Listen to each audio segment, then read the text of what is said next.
Hi, and welcome to a very special episode of Cinema BFFs, brought to you by the Mantle, our corporate overseers. Oh, yeah. I'm glad we got settled on that. Yeah, nice. For those of you who don't know, I am Chris Daly. With me, as always, I'm Aram French, and we do a podcast about movies.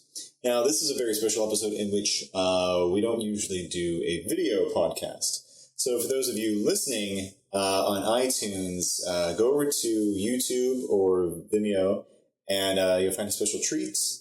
If you hate the sight of us, it may not be so special. We are a special treat. That's what I got from that. I'm a special treat. Are you a special treat? I'm a unique snowflake and a special treat. I will also say that I don't usually look this close to Aram.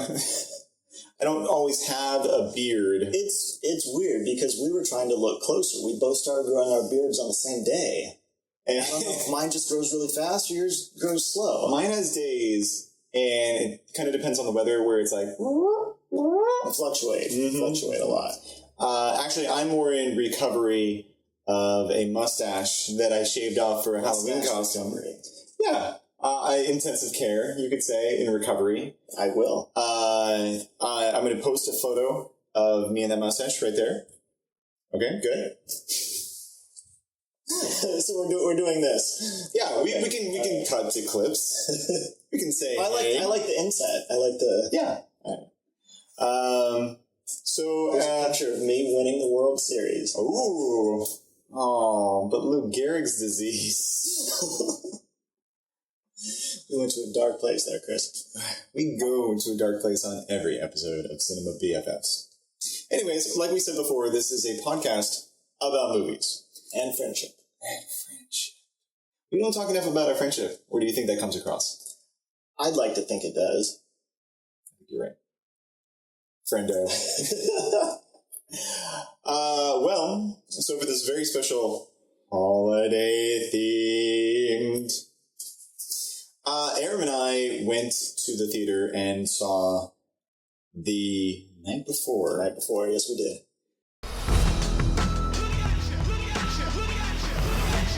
Gentlemen, 14 years ago to this very night, I lost my parents. You guys have been with me every single Christmas since then. You knew. But tonight, we have decided to end this tradition. Chris is just too fucking famous to hang out with us anymore. And Isaac's about to have a baby. This is for you. A Wu-Tang onesie? Yeah. And ain't nothing to fuck with. Wu-Tang Clan ain't nothing to fuck with. They can hear that. The night before stars Seth Rogen, Anthony Mackie, Joseph Gordon-Levitt, directed by Jonathan Levine, who had Also directed 50-50. with Joseph Gordon-Levitt and Seth Rogen.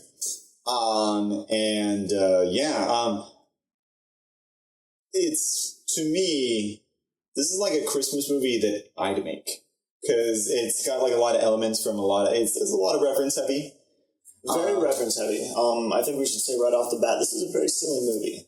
Yeah, if you like silly movies. But it's not stupid it's stupid stoner, but it's not stupid stoner. Yeah, there needs to be a better way to say that. Because I was going to say it's silly, but it's not stupid, but it kind of is. It's a stoner comedy, but it kind of is. But it's not just that. It's not just those things. No. It's, at times, can be stupid. At times, it can be a stoner comedy. But that's not what it's only. Like, there's a lot of heart to it.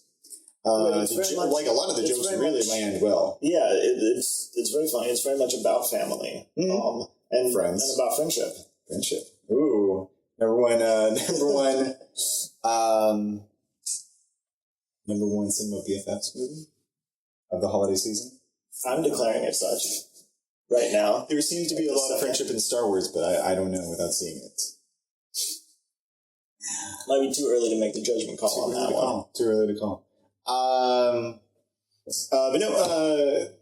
I tend to call this film accidentally This Is the End, because just like that film, this feels like that same universe where, not like same universe, but in these Evan Goldberg, because he helped write it, executive produce, And Seth Rogen movies, a lot of times it's like friends getting together, making a movie, and it comes off as like you see how much fun everybody's having on camera. Absolutely. Absolutely. What it looked like to me initially from the trailer was The Hangover for Christmas. And so I was a little bit concerned, but it ended up being, it ended up being not that at all. No, there's very much a purpose to it. Mm-hmm. You understand all of the characters' motivations. It's not just people running around and things happening to them. And I was a little worried that it would be a little too mixed up, convoluted, because there's a lot going on. There was a lot going on. Anthony Mackie is now a NFL superstar, but he's doping. Right. Spoiler alert. We do a lot of spoilers on this show. But we learned that very early on. Yeah, Joseph Gordon-Levitt has lost his parents 10 to 12 years ago, and because of that, that's the reason they all get together for Christmas Eve. And he's kind of been drifting ever since. He has a terrible job as a waiter in an elf outfit. Waiter/elf. And then Seth Rogen, his wife is pregnant. Jillian Bell, who's hilarious. And we're colleagues. I also saw her. I saw her in a Groundlings. Oh, really? Yeah, and she's great. But yeah, and I will say that the cast or the supporting cast is amazing in this movie as well. It's like everybody. There were a lot of like, oh, that guy and that guy. Yeah, a lot of people showing up. Nathan Fielder from Nathan For You shows up. Lizzie Kaplan. Joe Gordon-Levitt's love interest. Minnie Kaling. Yes. Michael Shannon's hilarious. And whenever Michael Shannon is not being like dramatic and mean, he conveys that into dramatic and mean, but for funny. Yeah. It's sort of a Walken-esque quality that he's got. It is a little bit, yeah. It was great every time that he showed up. I've said this before, and I'll say it again. Now that Walken's gotten a little older and he's no longer like that guy you put into things just because he's funny all the time, I now think Mr. Goldblum. Are you going to nominate? You think Michael Shannon? Well, I thought you were going to nominate Shannon, but not yet. No, Goldblum is that guy that you can put into anything now, and he's hilarious to watch all the time. Just have him show up being who he is. Yeah. I can see that. If you go back, it's not a good movie, but if you watch the movie Powder, the first time you see him on screen, he just goes, like he's writing something on the board, and he turns, not ready to, hold on, and then I'm talking to everybody. It's a long pause of just like, I'm in a movie that I'm not sure anybody will see, but who cares? He's just going to turn it up to 11. He's turned it up to Goldblum. Anyways, we got off track. Goldblum is turned up. Yeah. Turn up for what? Good night, everybody. Turn up. Don't bring the Goldblum to the Goldblum King. Turn up for the Goblin King. Turn up for what? Turn up for what? Sarah hates when I do a Jeff Goldblum impression. And we're back talking about Sarah, our producer. But the night before, so the gist is these three friends get together every Christmas. This could be their last, having a raucous time because of all the events around everybody's life. Well, and Seth Rogen and Anthony Mackie have said, we want this to be our last time amongst themselves. And they're trying to figure out how do they break this to their friend. Mm-hmm. But in it, they also have a side quest where ever since the first one, where they all got together, they found out about the secret Christmas party that's supposed to be outrageous. Crazy, amazing, best party ever. Called the Nutcracker Suite. The Nutcracker Ball? Nutcracker Ball. Sweet? I think it's the Nutcracker with an A. Oh. Apostrophe? Don't know about the presence of an apostrophe. I'd have to admit that. Okay. We've got hung up on that so much. But this is what the people tune in for, Chris. This is what they want to see. it's like SNL in the laugh track.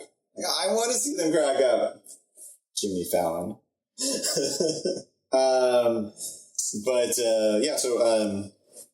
And like we said, when Joseph Gordon-Levitt is working, he finds 3 magical tickets tucked in someone's jacket, steals them, quits his job then and there, and the movie's kind of like, here we go. We're officially started. Yeah. They do a lot of fun things together. They do a lot of like fun things that I think I would do. They sing Halls and Queens. Well, right, yeah. It's very much this is friends hanging out on Christmas kind of things. They go have Chinese food for dinner. Crazy holiday sweaters. Yes. And they play a little piano at FAO Schwartz. I didn't know FAO Schwartz was still a thing. So because most of them closed down. That made me sad to see, because I don't think that there is that FAO Schwartz. Do you think they recreated it, or like they built? I think that was entirely built for the movie. Should I invest in a giant piano? Yes. Okay. Yes. I'm not going to tell you what I got you for Christmas, but I don't think your place is that big. Surprise! You just got this enormous wrapped. It's a giant roll up. But wrapped such that you can see, oh, these are the white keys and these are the black keys. Like, it's very clearly a enormous piano. Do you think you give that gift to like people who are like professional piano players, like John Tesh? Maybe he's received one. See, I would think that John Tesh probably already has one. That's Chris. What do you get for the man who has everything? Does he have one of those keyboard neckties? I think it's one of those. Yeah. Are we still on John Tesh? Because yes, I'm sure he has a tie rack full of those. Yeah. We're on John Tesh. Okay. You get enough keyboard neckties. You paint in 2 hands playing the piano, and you do a stop motion video on each one. Yeah, you do a stop motion video of that. Just standing in front of You're welcome. A white wall, just with the ties interchanging. Yeah.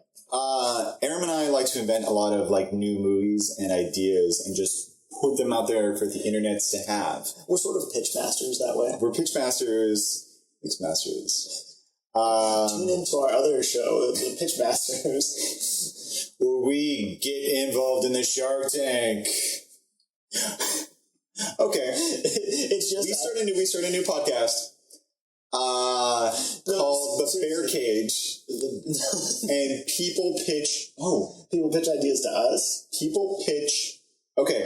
Oh, people can pitch ideas to us, and then we give them like bad studio notes. Yeah.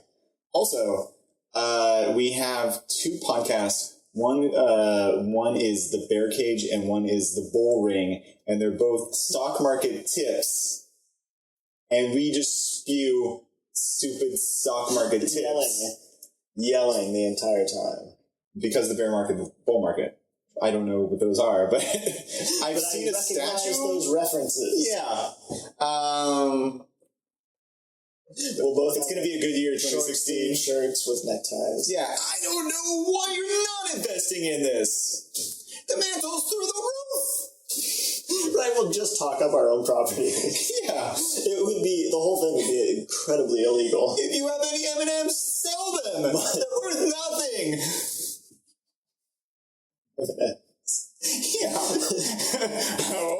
I happen to have some here. Gold is up. M&M's. Yeah.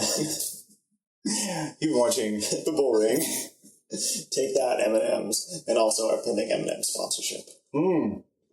Mars Company, Hershey, whatever. If you'd like to, we don't need them. Reese's Pieces. That's good enough for Steven Spielberg. It's good enough for us. Can we inadvertently get money on the back end if we just talk about these things. I think that's how it works. We can talk about some brands and then retroactively they give us the money. I'm pretty sure that's what happens. Watch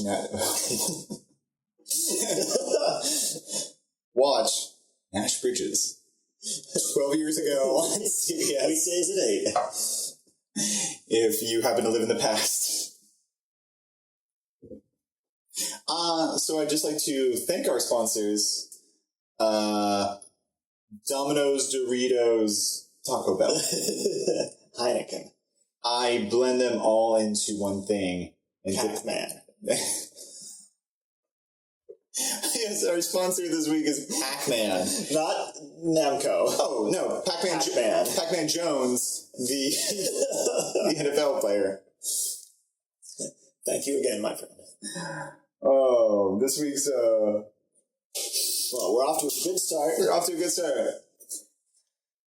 The night before. Yeah. I keep wanting to call it this is the end. Christmas movie.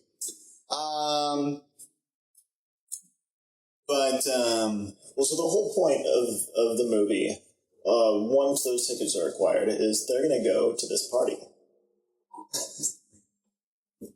We all are, Chris.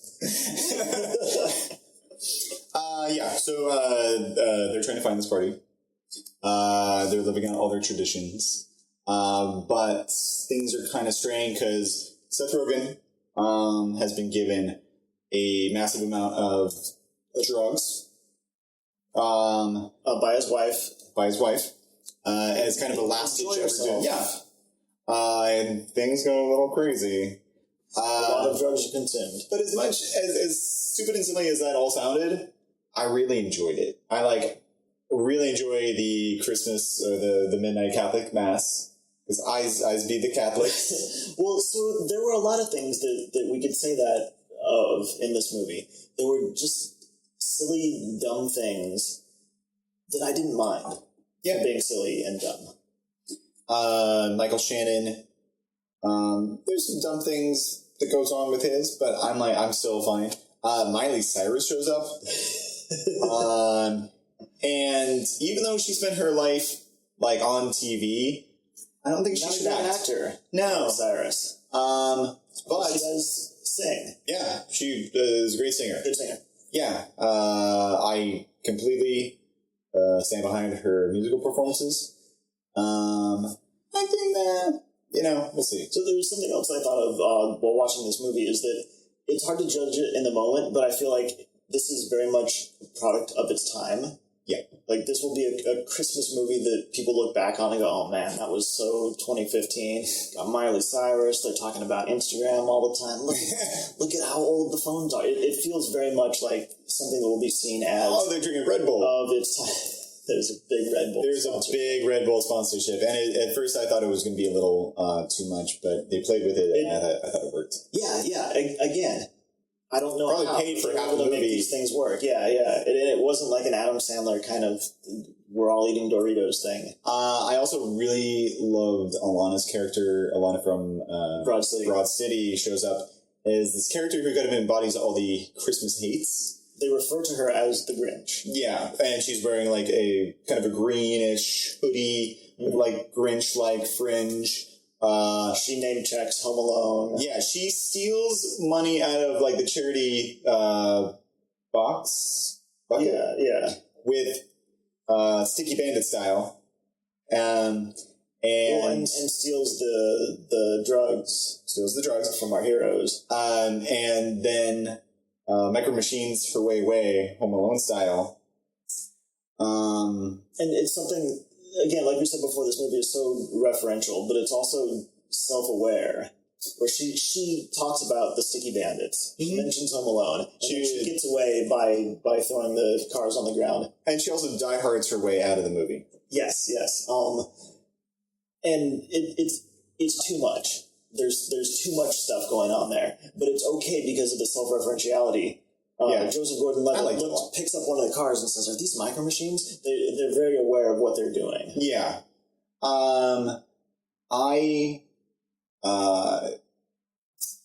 So I made a movie earlier this year a short, and in it, because I wrote and directed it, but in it, I used the word Home Alone as a verb, and that's what this movie kind of did, and I'm like, oh, I should have beat them to the theaters first. I should have canon movied it, and I should have put my movie. You should have made it for twice as fast and half the budget. Oh, why did I put quality into my picture? Yeah, we'll never know. But in a nutshell, I really enjoyed This Is the End. The night before.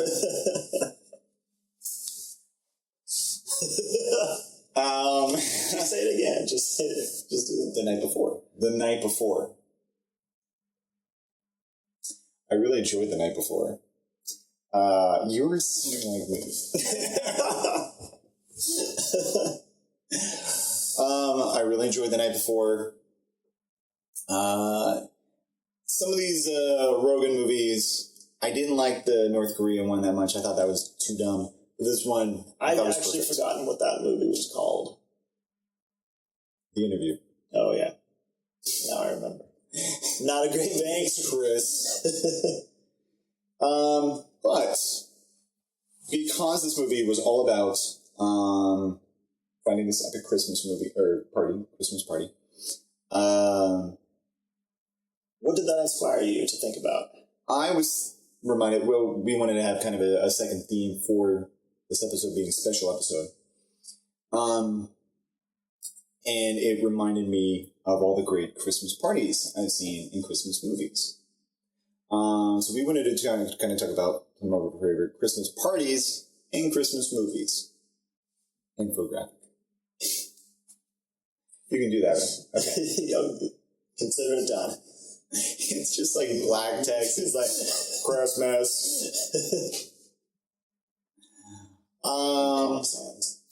We'll start it out. I really enjoy Kiss Kiss Bang Bang. I think Shane Black always makes great Christmas movies. Inadvertently, they're not always what you think of as Christmas movies. Where Christmas is featured. Yeah. Yeah. They happen during Christmas, I guess you could say. So Kiss Kiss Bang Bang, a movie that has nothing to do with Christmas, really. But it is a great movie. And in it, they go to a party that is Christmas themed. And like there's models doing like artistic reindeer things. Reindeer games, you could say. There are reindeer games. There are... Which is a bad. You just thought of the movie Reindeer Games. You cock-blocked my mind.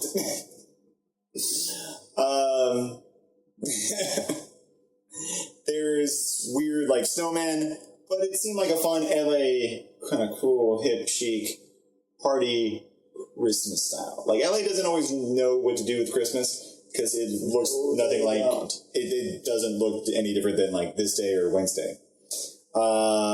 But that was like one of the first ones that came to my mind. Aram? Very good Christmas party. I would like to nominate the Christmas rave in the movie Go. There is a giant inflatable Santa head. There are pills that are not drugs being sold outside, if I remember correctly. Yeah. Baby aspirin, maybe. Before you had said this, I completely forgot that movie takes place at Christmas time. Yeah. Because that was one of the whole subplots there was we've got to get to this Christmas rave. Yeah. But it's all these like young people who aren't really hanging out with their families during Christmas because they're all like 25 to 35, just kind of like, hey, right, having fun. And it's 1998 or it is 99. I want to say, well, it's Doug Liman. Doug Liman made Swingers in 96, so I'm going to say it's 98, 97. I'll allow it. We're older than most of the people watching this.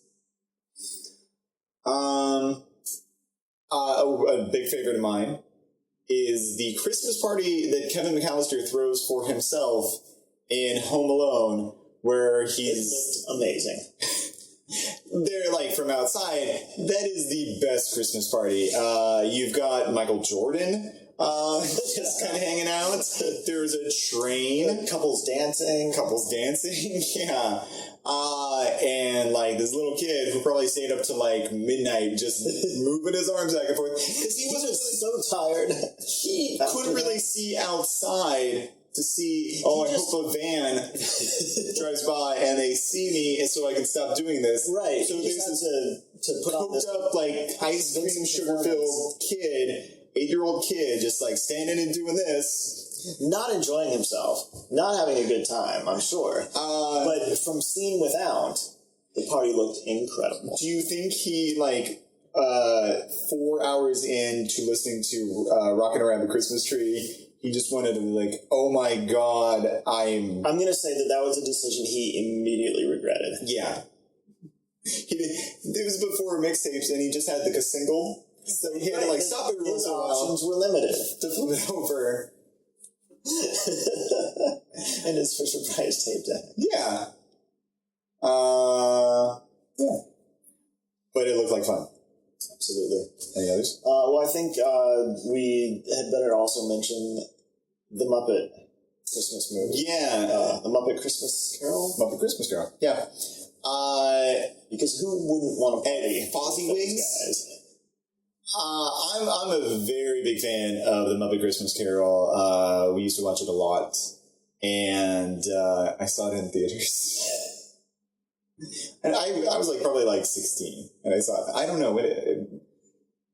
Oh, I mean, that was probably. I was 4. That was probably about so young. Nintendo.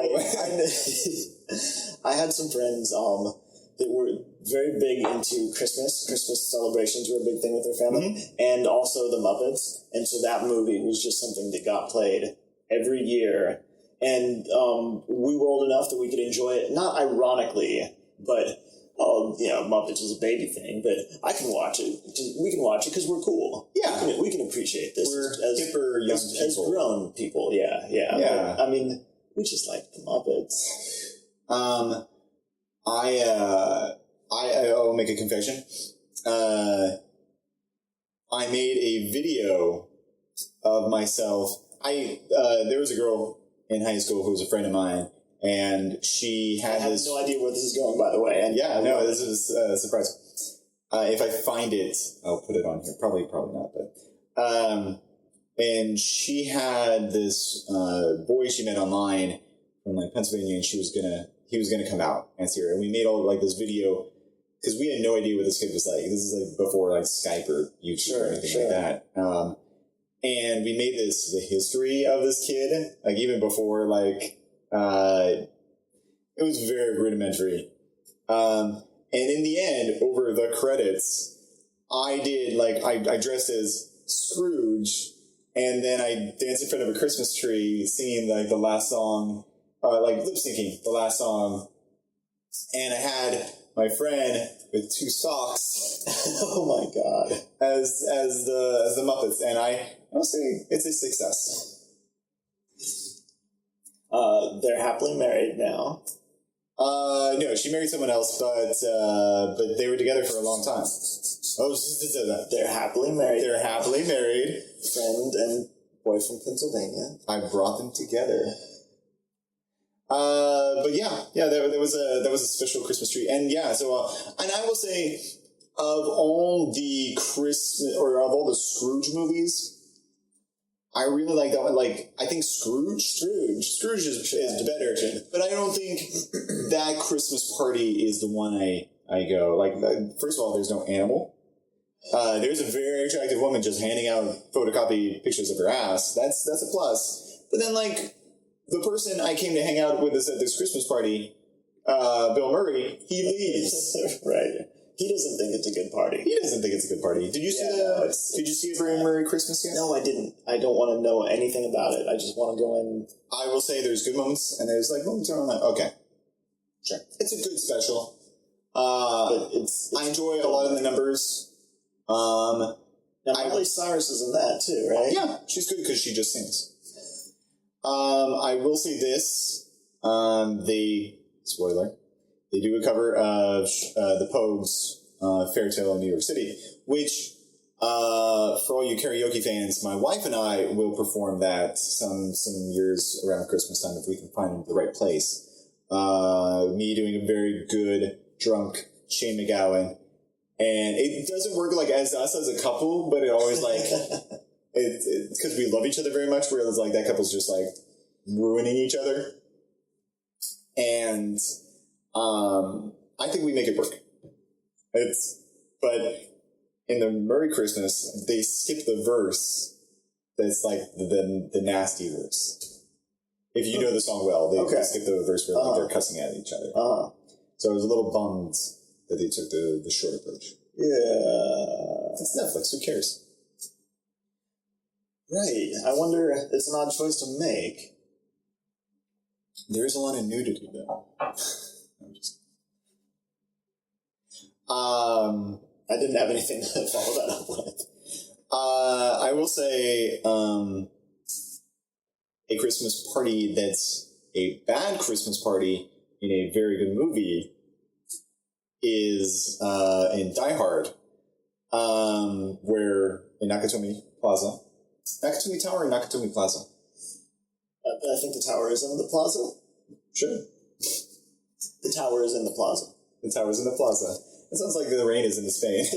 It sounds like we just gave the coded order to someone, and now a thing is happening. Thanks again, Chuck. But anytime that terrorists upset a Christmas party, it's a bad time. It's a bad idea. That was us being subtly serious for just a second. Yeah. That was our subtle serious moment. Our subtle serious second. This has been a subtle serious second. Prison Aram. Sound a little Liam Neeson. So, it was a subtle serious second. Prison Aram. Side note, I wanted to make a parody video of someone going to like Disneyland. You know those people who like come up to you and like take your picture? Sure. Like, hey, you can get your souvenir picture. I wanted to make a parody video where like I was Liam Neeson calling my like daughter saying like, oh, your picture is going to be taken. Calling his own daughter. Calling his own daughter and letting her know, like, your picture is going to be taken. I'm into it. I'm glad I didn't, though. Boy. Do we have any others? That might be it. There's not a lot of... We don't count good Christmas parties. Christmas get-togethers. We don't count, like... But a Christmas dinner. Family, a yeah. Christmas dinner is not a Christmas party. I will say, I mean, like, there's movies where, that are some of my favorite Christmas movies. I mean, like, love National Lampoon's Christmas. It's not a Christmas party. No. I like White Christmas, but that's a Christmas show. I like... Oh! Yeah, we were going to mention Gremlins. Oh, yeah. We were going to mention Gremlins. Gremlins movie is a great Christmas movie. Yeah. In which I guess you could say that the bar and movie theater are kind of a Christmas party. The movie theater bar definitely is. The bar, it becomes a Christmas party. Yeah. Like drinks are being served. Drinks are being served. Like a Gremlin's like smoking like 7 cigarettes at a time. A lot of flash photography. Smoking bars. Gremlins. Thanks for nothing, guys. I will say that Key and Peele Gremlins 2 sketch. That's such a highlight of their last season. I love those men.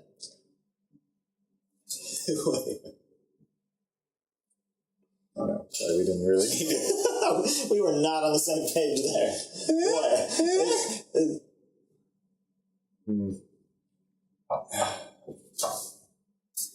I don't know, Aram. I guess we should just wrap up. Say goodbye to our our followers. Chris, do you know a good way to do that? I don't really like a salute. Do you have any plugs, Aaron? It's been done before. Yeah, you can follow me at Raw Fish and Beer on Twitter or look at my comics at mandatoryrollercoaster.com. You can follow me on Instagram and Twitter at CJBD. We also started a Twitter for Cinema BFFs, That's right. Cinema_BFFs. And we're on Facebook. Facebook.com/Cinema BFFs. Mm-hmm. Yeah. All sorts of ways that you can find us. Like us. Go to iTunes and like us. Read us. And we might send something special your way. This Nash Bridges mug. It belongs to my parents. You can't actually have it. Don't send it. It's a family heirloom. I mean, one day it will be yours. Oh, one day. One day all this will be mine. Aram, Chris, happy holidays. Merry Christmas. Happy Hanukkah. Oh. Happy Swanza. We didn't say the same thing. And a Happy New Year. Merry Christmas, I don't want to fight tonight.